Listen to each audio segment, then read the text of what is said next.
Hello दोस्तों, मैं हूं दीपक और आप सबका स्वागत है आपके अपने बचत ज्ञान चैनल पर। तो दोस्तों, मैं डे टू डे बेसिस पे किसी ना किसी इन्वेस्टमेंट स्ट्रेटजी को लेकर आपके सामने वीडियो लेकर आता रहता हूं और आज का वीडियो भी बहुत इंटरेस्टिंग होने वाला है। आज के इस वीडियो में हम जानेंगे पीपीएफ अकाउंट एक्चुअल में होता क्या है, इसके क्या बेनिफिट्स हैं और इसके क्या अदर फीचर्स हैं। तो दोस्तों, देर ना करते हुए हम अपने वीडियो को स्टार्ट करते हैं। लेकिन आप सबसे एक रिक्वेस्ट है, अगर आपने अभी तक चैनल को सब्सक्राइब नहीं किया है तो प्लीज़ चैनल को सब्सक्राइब कर लीजिए और प्लीज़ बेल आइकन को जरूर प्रेस कर लीजिएगा सो डैट कोई भी नया नोटिफिकेशन होता है वो सबसे पहले आप तक पहुंचता रहे। तो दोस्तों, सबसे पहले हम अपने वीडियो में जानेंगे कि पीपीएफ अकाउंट होता क्या है। पीपीएफ अकाउंट को हम ब्रॉड टर्म में पब्लिक प्रोविडेंट फंड बोलते हैं। ये एक गवर्नमेंट की स्मॉल सेविंग स्कीम है। तो दोस्तों, जो इसके मोटे मोटे तौर पर जो दो बेनिफिट्स हैं, सबसे पहले उनको डिस्कस कर लेते हैं। तो दोस्तों, जो इसका सबसे पहला बेनिफिट है, यहाँ पे होने वाली जो हमारी इन्वेस्टमेंट है वो रिस्क फ्री होती है।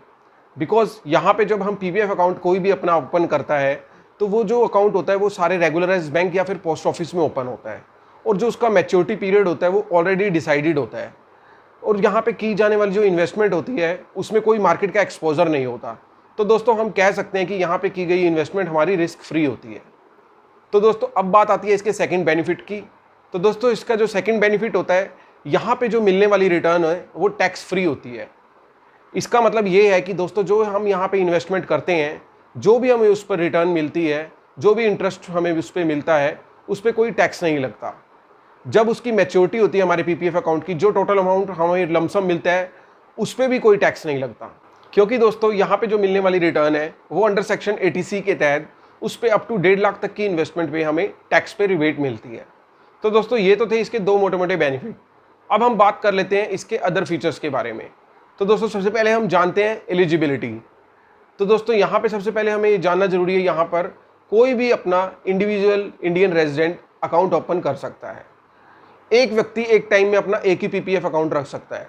हाँ, वो अपने किसी भी चिल्ड्रन या माइनर का अकाउंट ओपन कर सकता है, लेकिन उसको एक चीज़ का ध्यान रखना होगा कि अप टू 1.5 लाख तक की इन्वेस्टमेंट तक ही उसको रिबेट मिल सकती है। तो दोस्तों, अब बात कर लेते हैं एनआरआई स्टेटस के बारे में। कोई भी एनआरआई पीपीएफ अकाउंट ओपन नहीं कर सकता। अगर उसका एनआरआई स्टेटस होने से पहले यहाँ पे पीपीएफ अकाउंट है तो वो उसको मैच्योरिटी पीरियड तक मैनेज कर सकता है। तो दोस्तों, अब बात कर लेते हैं कि इसमें कैसे डिपॉजिट किया जाता है। तो दोस्तों, यहाँ पे जानने वाली बात है, यहाँ पे हम मिनिमम 500 रुपये से मैक्सिमम 1.5 लाख तक अपनी पर ईयर इन्वेस्टमेंट कर सकते हैं। करने को हम यहाँ पे 1.5 लाख से ज़्यादा भी कर सकते हैं, लेकिन उस पर कोई भी इंटरेस्ट हमें या फिर कोई भी टैक्स पे छूट नहीं मिलेगी। तो दोस्तों, अब बात करते हैं यहाँ पे जो हम इन्वेस्टमेंट करते हैं उसके ऊपर क्या हमें बेनिफिट मिलता है, क्या उस पर इंटरेस्ट मिलता है। तो दोस्तों, यहाँ पे जो इंटरेस्ट मिलता है हमें वो गवर्नमेंट द्वारा डिसाइडेड होता है। वो क्वार्टरली बेसिस पे सेंट्रल गवर्नमेंट डिसाइड करती है। तो दोस्तों, अगर हम प्रिवेलिंग अभी करंट के इंटरेस्ट रेट की बात करें तो इस टाइम पे पीपीएफ अकाउंट में हमें 7.1% का एनुअल बेसिस पे रिटर्न मिल रहा है। तो दोस्तों, अब बात आती है मोटी मोटी बीच में जानने की कि क्या एफडी और पीपीएफ में क्या डिफरेंस है। तो दोस्तों, एफडी में की जाने वाली हमारी जो इन्वेस्टमेंट है उस पे भी हमें मैच्योरिटी पे हमारे को इंटरेस्टेबल इनकम मिलती है, लेकिन एफडी में की गई इन्वेस्टमेंट पे जो हमें इंटरेस्ट मिलता है वो टैक्सेबल होता है, उस पर कोई टैक्स पे रिबेट नहीं मिलती। लेकिन दोस्तों, एक चीज़ और जानने वाली बात है कि कुछ एफडीज ऐसी भी होती हैं जो 5 ईयर के लॉक इन पीरियड में होती है, जिन पे हमें अंडर सेक्शन 80C के तहत टैक्स में रिबेट मिलती है। तो वो पीपीएफ अकाउंट से कैसे अलग है। तो दोस्तों, यहाँ जानने वाली बात ये है कि जो उस हमें एफडी पे हमें इंटरेस्ट मिलता है वो भी टैक्सेबल होता है। तो दोस्तों, पीपीएफ अकाउंट्स का ये बेनिफिट है कि यहाँ पे किसी भी वे में हमें टैक्स नहीं लगता। तो दोस्तों, अब बात कर लेते हैं इसके मैच्योरिटी पीरियड के बारे में। तो दोस्तों, पीपीएफ अकाउंट का जो मैच्योरिटी पीरियड है वो 15 ईयर्स का होता है। मीन टू से अगर हमने आज यहाँ पे डिपॉजिट किया, सपोज हम अगर अक्टूबर 2021 में इन्वेस्टमेंट स्टार्ट कर रहे हैं तो हमारी जो मैच्योरिटी होगी वो 2036 में होगी कंप्लीट। तो दोस्तों, यहाँ पे एक पहली मोटी मोटी बात ये है कि आपको ये जानना जरूरी है कि जो 15 ईयर्स यहाँ पे हैं डिसाइडेड, वो 15 फाइनेंशियल ईयर है। अगर हमने अक्टूबर मंथ में अपनी इन्वेस्टमेंट स्टार्ट करी है तो अक्टूबर से मार्च तक का जो पीरियड है वो उस 15 ईयर्स में काउंट नहीं होगा। हमारे 15 ईयर्स 2022 से स्टार्ट होंगे और 2036 तक चलेंगे, क्योंकि दोस्तों यहाँ पे फाइनेंशियल ईयर काउंट होते हैं। तो जो हमारे रेस्ट मंथ्स हैं, ऐसा नहीं है कि उस पर हमें इंटरेस्ट मिलेगा, हमें उस पर इंटरेस्ट मिलता रहेगा। तो दोस्तों, अब बात कर लेते हैं प्री मैच्योर क्लोजर के बारे में। क्या पीपीएफ अकाउंट को बीच में बंद भी किया जा सकता है 15 साल के? तो दोस्तों यहाँ पे सबसे पहले जानने वाली बात यह है कि आपको मिनिमम 5 ईयर्स यहाँ पे इन्वेस्टमेंट रेगुलर करनी पड़ेगी। उसके बाद आप यहाँ पे आफ्टर कंप्लीशन ऑफ 5 ईयर्स आप अपने अकाउंट को कुछ कंडीशंस में प्रीमेच्योर क्लोज कर सकते हो। वहाँ पे आपको अपने अकाउंट पे 1% पेनल्टी के साथ आपका अकाउंट क्लोज हो जाएगा, लेकिन वहाँ पे भी 2 कंडीशंस हैं।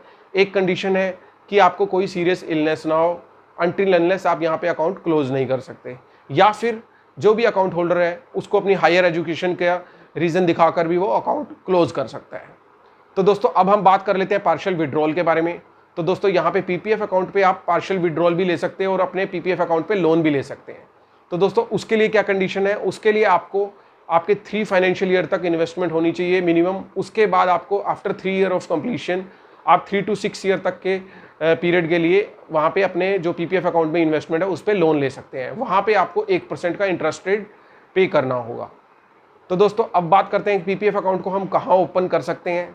तो दोस्तों पीपीएफ अकाउंट किसी भी रेगुलराइज बैंक में, इवन पोस्ट ऑफिस में भी जाकर हम ओपन कर सकते हैं। इसके लिए जस्ट आपको अपनी केवाईसी कंप्लीट करनी होगी और आजकल तो ये ऑनलाइन भी हम ओपन कर सकते हैं। तो दोस्तों ये तो था ओवरऑल पीपीएफ अकाउंट के बारे में। तो दोस्तों टैक्स सेविंग के लिए अदर ऑप्शंस भी हैं, लेकिन पीपीएफ अकाउंट भी काफ़ी फेमस है। जो भी लोग टैक्सेबल इनकम में आते हैं उनके लिए पीपीएफ अकाउंट को भी खोलकर वो टैक्स पे रिबेट ले सकते हैं। तो दोस्तों ये था आज का वीडियो। आई थिंक सो मैंने काफ़ी हद तक आपके पीपीएफ अकाउंट के रिगार्डिंग जो भी मन में डाउट्स या क्वेरीज थी क्लियर कर दी होंगी। तो दोस्तों अगर आपको वीडियो अच्छा लगा हो तो प्लीज़ लाइक एंड शेयर ज़रूर कर दीजिएगा। तो दोस्तों now the time for signing off, till the time bye.